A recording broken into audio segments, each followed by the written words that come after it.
to have her. And I'm just going to turn it over to So thank you for having me back. I hope everybody had a great break. Whole week, so we did a nice long You have to put it back break, on. so we're going to start through with that. The last time we were together, let me just reintroduce myself. I'm Shelley Reddick, Department of Teaching and Learning, Language Arts Instructional Specialist. The last time we were together, we spent some time talking about assessment. And you guys spent a few minutes of that time together establishing a goal for your grade level. So we're going to revisit that, so let the wheels start turning on that. So that when we get to that point, we can have a conversation about that. But our work today is going to focus on feedback, which is the logical next conversation after you talk about assessment. We talked about a couple of different kinds of assessment last time. So at your table, just for a minute or two, refresh and review the conversation that we had last time about summative and formative assessment. What is it? What's its purpose? Where does it live? Take about 30 seconds for that, and then we'll share.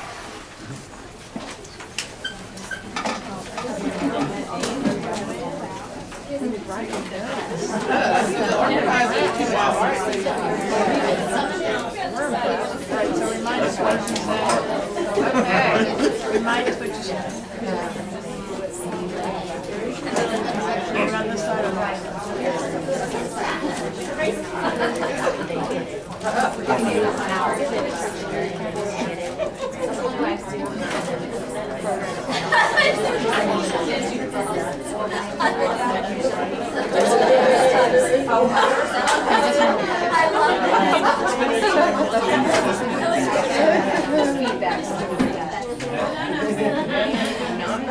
You're from, okay. So, summative assessment, everything you need to know. Who would like to encapsulate that for us? What is summative assessment? What's its purpose? Where does it live? How do we summatively assess? Everybody take a step back. Maybe again. It's an assessment that provides evidence of student achievement. And its purpose is making a judgment about competence of the student or the effectiveness of the instruction. Formative is formal and or informal, and it's where you gather evidence for the purpose of improving learning, and in many cases improving teaching. When we find that there's a pervasive deficit, we know that's not a kid issue, that's an us issue. So if nobody got it, it's not because they weren't able to get it, it's because we didn't provide it in the way that was a good fit for them. So it really informs our practice about ourselves and about our students. Summative is assessment of learning, and formative is assessment for learning. That's the conversation that we had in our last session. Any questions or comments anyone want to add to that? So the last time we met, you guys worked with your grade level and came up with some goals for assessment. So if you still have that document, go ahead and pull that out. If you don't, just think back to what your goals were at your grade level for the work that you were going to do with assessment. I want you to think about what was or were the goal or goals. What successes and obstacles have you faced since then in pursuit of that goal? What or who were the resources that you needed and used as you move forward with that work? And then what was the impact on student learning? So at your table, prepare your statement or however you want to phrase that, and we'll share out by grade level responses to these 4 prompts. Because it's cheap. Let's talk about that.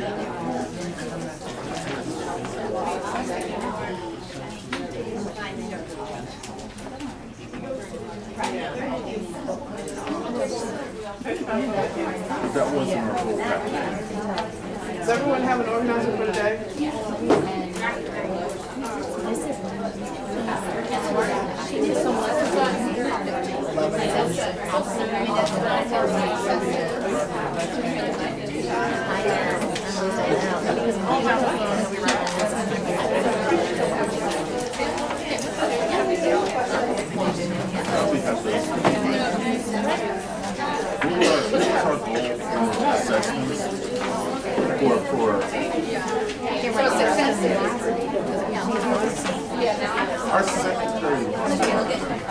Is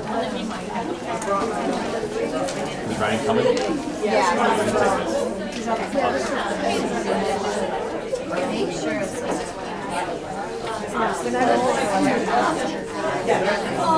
What's up? Seriously? Is it all warmed up?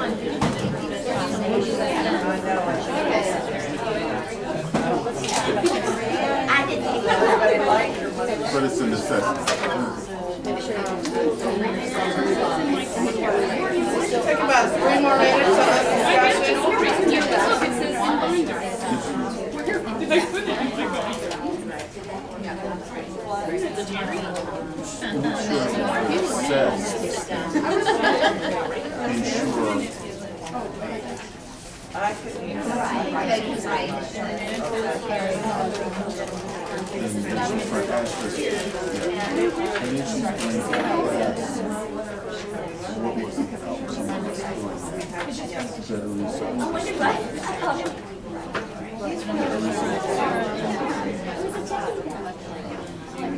Students seem more prepared.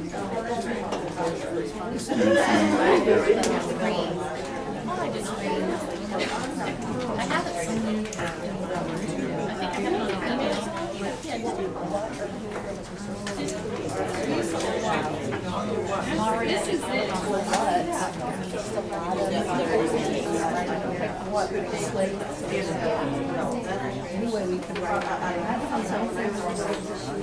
Yeah, we did too.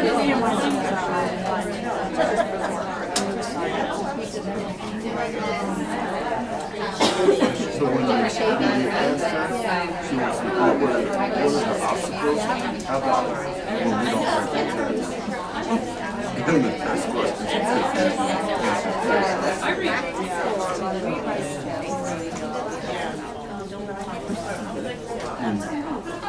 What are the obstacles of teaching the students? So I don't know where he is. So let's take about 1 more minute, finish up our conversation. Oh, yeah, ensuring and the time to get adequate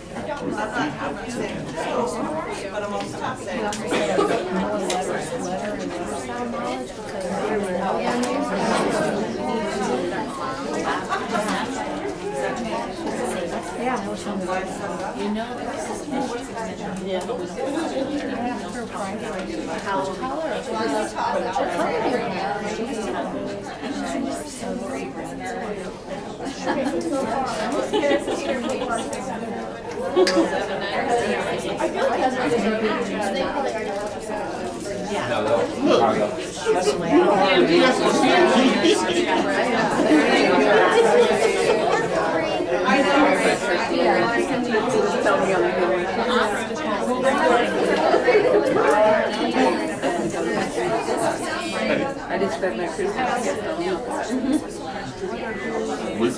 Alright, so let's get ready to share. Let's go ahead and start with, well, any volunteers? Grade level Do we want to volunteers? volunteer? Go Talk first. about your goals, your successes, obstacles, resources. Fifth grade, right? Yes. You So, switched seats on me, so I'm We're testing it. To make, one of our goals is to just make sure that the assessment matched the BBOs and ensure that the assessment actually was assessing the standards. Because, and what we found is that the students were better, we had better results, they were more prepared, and it helped us focus our instruction more. Some of the obstacles that, like lack of time having to always create these tests to make sure that they are aligning so perfectly. And then having the time to review and give feedback to the students. But we said as a success, another success was teachers were on the same page and we had the same expectations. That's hugely important, absolutely. That's good work. I hope you guys have some next steps for yourself. So as it relates to impact on student learning, you feel like your students have We're better moved in the right prepared and direction. moving in the right direction, yeah. So it sounds like you're not just aligning the assessment, but once that assessment is aligned to the objective, then the instruction just falls out naturally. Right. The aligned instruction just falls out very naturally. Another grade level? I'll go with that. All right, kindergarten go. Our goal was students writing their first name proper, uppercase letter and then all lowercase letters. And Successes, we have out of 116 kids, all of them can do it except for 3 now. So still working with those 3, but so that's success. Obstacles, just kind of some other things that we can't really do anything about, but you know, lack of support at home and inconsistent attendance. One little fella just comes sometimes. I had that same goal. Building. Yeah. Lots of resources. I mean, we have a huge team. We have PALS teacher. We have awesome EDK teacher. We have assistants. So a lot of support with that. A lot of great parents at home helping out. A lot of resources. We just do it a lot of different ways. If they don't get it one way, we keep trying other ways. They write with their fingers and foam. They write on slates. They write with dry erase markers. We write on tables. Lots of different ways. We make up a lot of cool things to send home for the parents, to extra practice for them as well. Impact on student learning, they need to feel successful. That's like such a stepping stone for them. When they can write that name, then they feel successful, they feel confident, they feel they can take more risks to try other things. And they have more letter and letter sound knowledge. Those first letters in their name, those are the letters they know best. And our next step, moving on to all students being able to do their last name and then all the letters and sounds for all of them. So thank you for that, because you give us a really concrete example of assessment, collection of data, responding to data, providing feedback, and adjusting your instruction to match that. So that's a beautiful cycle and a very concrete example for you to share with us. We can all learn from that example. That's exactly what should be happening. We should be establishing our goals. You're aligned to your objective. It's very specific. You look for a specific behavior. You gave them feedback on that behavior. You provided additional instruction in that way. So, Thank you. another grade level?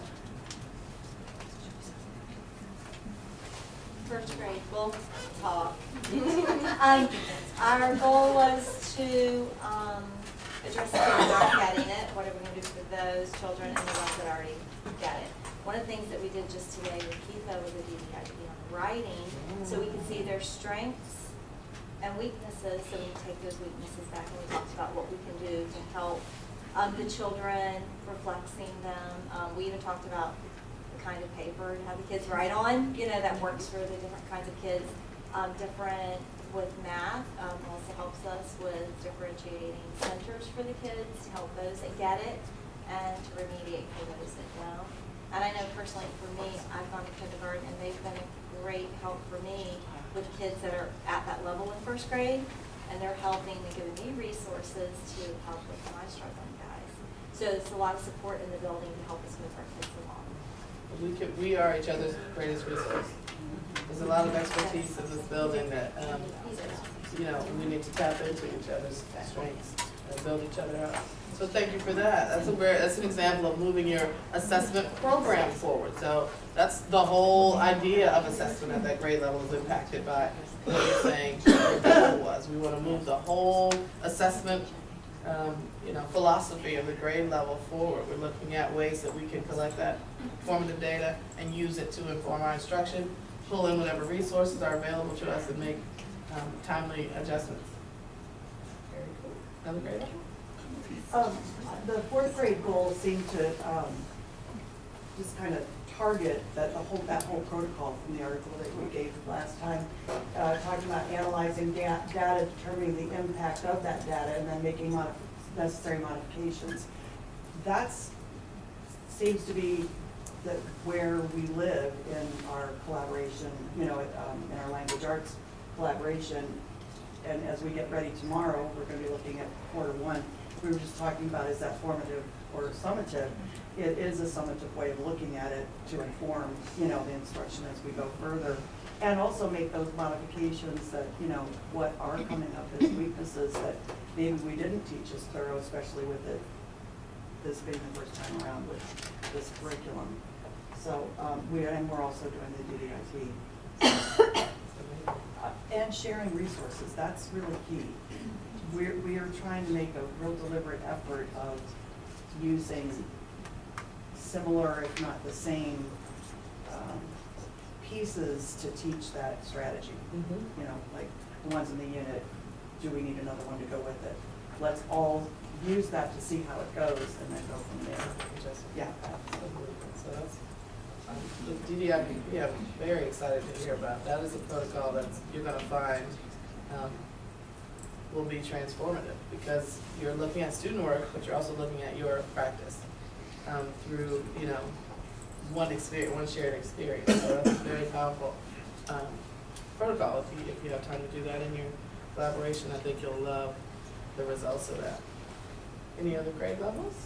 We're on the DDI vote as well. On the vote. We're on it tomorrow, so. And I know, along with the resources, I know some first grade teachers have shared us, or second grade, some writing from previous years, and we don't always have time to go check the funeral or whatever, and it's just sometimes helpful if they knew of a struggling student, and they'll just be like, save this, just as evidence for parents, and so when you personally get down on yourself for the progress maybe that you're not seeing, you can be like, but look at last year, where they're coming from. Absolutely. Absolutely. And that's important for goal setting too, which is probably the next conversation we'll have. When kids can look at their work and say, I was pretty good here, but now I know better, I'm gonna do better, I'm gonna make these my goals for my next, my next assignment.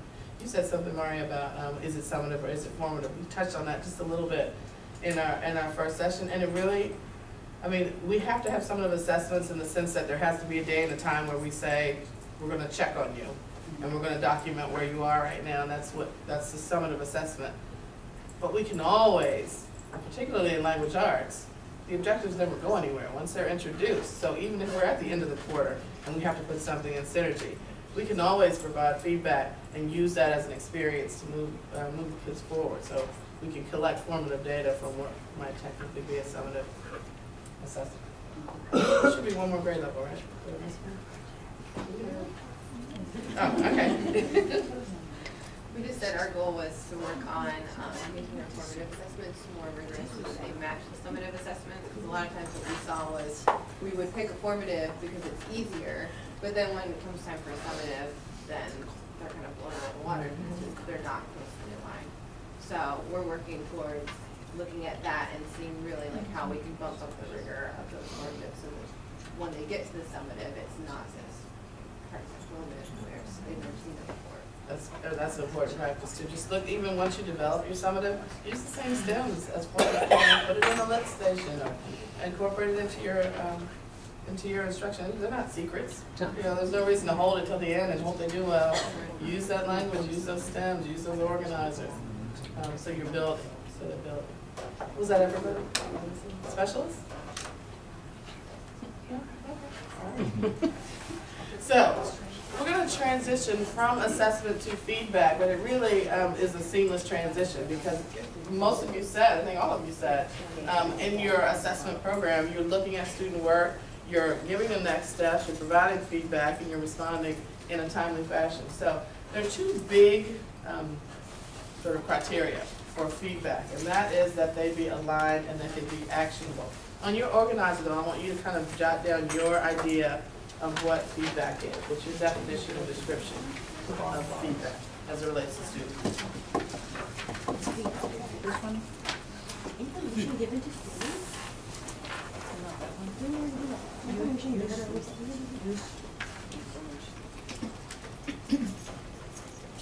Specific, useful.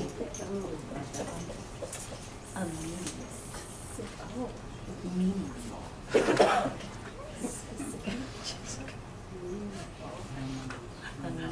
Because you don't want to lead to useful.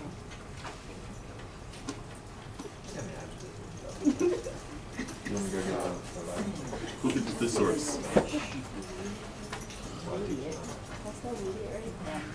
I would take the other media and put it given at the time we met at the end. Put useful. Why do meaningful? Specific.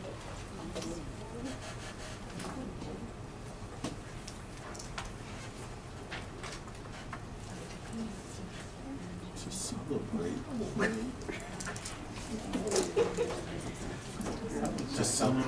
To celebrate successes and correct.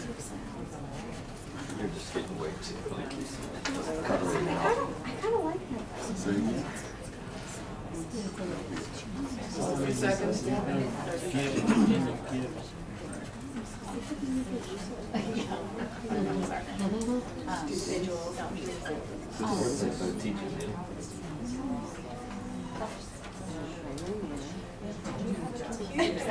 here's what the experts say feedback is.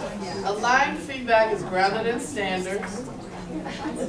It's related to the established and understood learning target.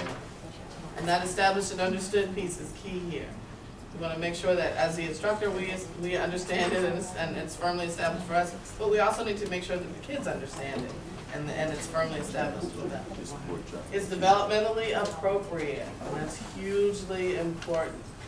I can tell you that, your theme is underdeveloped as it relates to the concept of conflict. But if you're in the 3rd grade, that means absolutely nothing to you. That's not developmentally appropriate feedback. It might be true, but it's not appropriate. So we really need to think about the audience for the feedback. And even within our class, there are kids who are more ready for different kinds of feedback at different times. So we have to really attend to that developmental level. The goal is to move them forward. So we have to move them forward from where they are. And then it needs to be related to specific qualities and characteristics of the work, whether it's the content, the process, or the product. So think about that. If you're assessing whether or not they're using transition words, but all of your feedback is related to capitalization, you've got some misalignment there. So you need to really think about what you're providing feedback on. In terms of actionable feedback, it needs to be in kid-friendly terms. And we don't want to minimize the importance of it by making it silly. We want to use academic language, but we also want to make sure that it's in jargon that they can really relate to and respond to. Make sure that it's manageable for them. Too much feedback is overwhelming and paralyzing. It becomes critical at a point. It becomes it's perceived as criticism at a point. We need to make sure that there are resources and supports available for them to do the thing that we're asking them to do. And then opportunities for improvement. We can give feedback, but if we don't give an opportunity to do that thing, we haven't really provided our students with feedback. Does anybody want to add anything to the list from what you guys wrote? Do you have anything to add? Timely. Absolutely. Has to be timely. What does that mean? What does timely mean as it relates to feedback? It has to be immediate, like after you've done the assignment, it needs to be done. So our numbers, get that assignment. As quickly as possible, yes. I think in the feedback, one of the things that we're quick to say where there's a weakness and what we do to improve it. But I think we have to point out what was the strength, especially in writing. And so you tell them it was a good paper, but they have no idea what made it good, so that they can duplicate that strength and then move to the next step. That's hugely important as it relates to feedback, is that balance.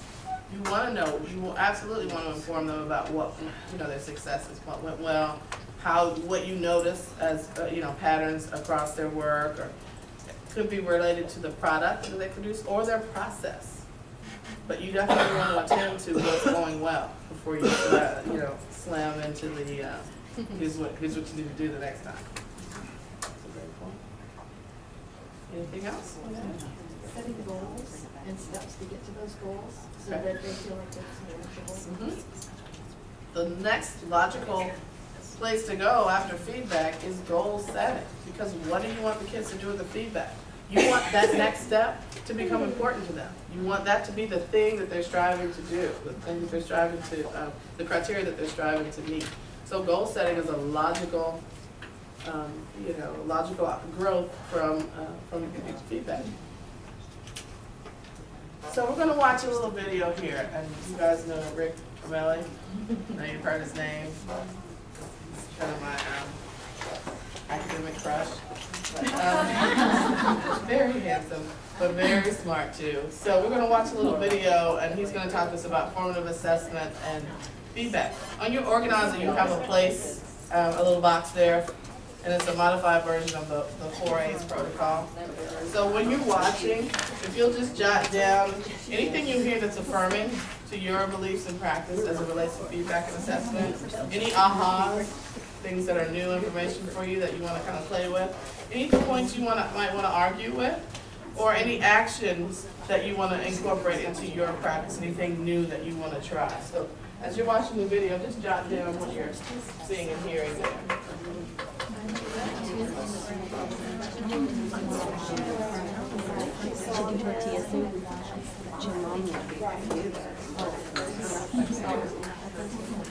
I got cheddar broth yesterday.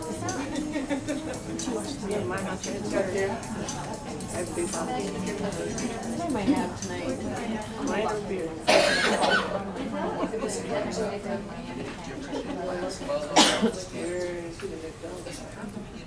Formative versus summative assessment.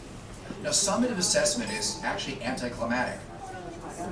I'd like to say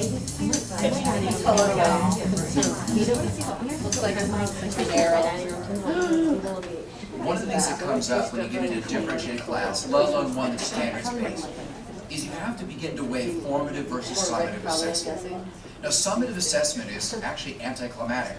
It really refers to post-learning, after all is said and done.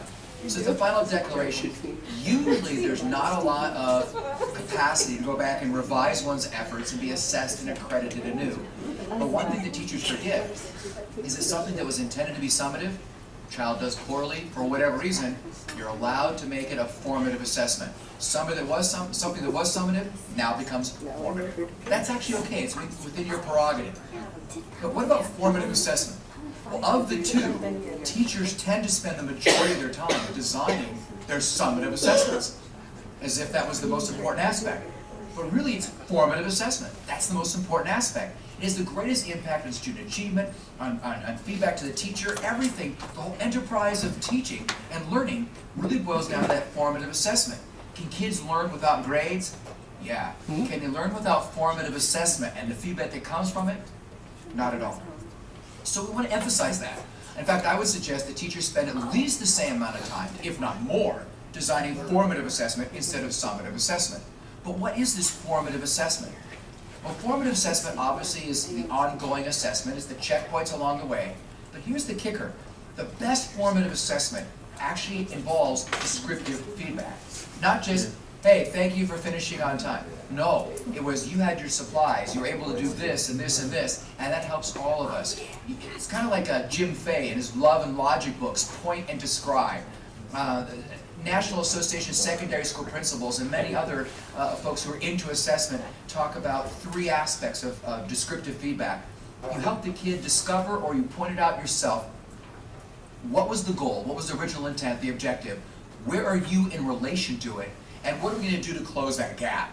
Three different parts of good descriptive feedback.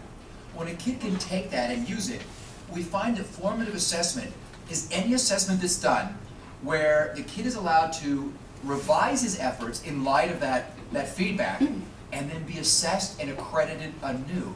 Perhaps there's some relearning in there as well, but it's ongoing, and that's the focus. If our focus is summative assessment, students don't learn as well. Dylan William, one of the great researchers in this, he did this wonderful manifesto, Inside the Black Box, with Paul Black.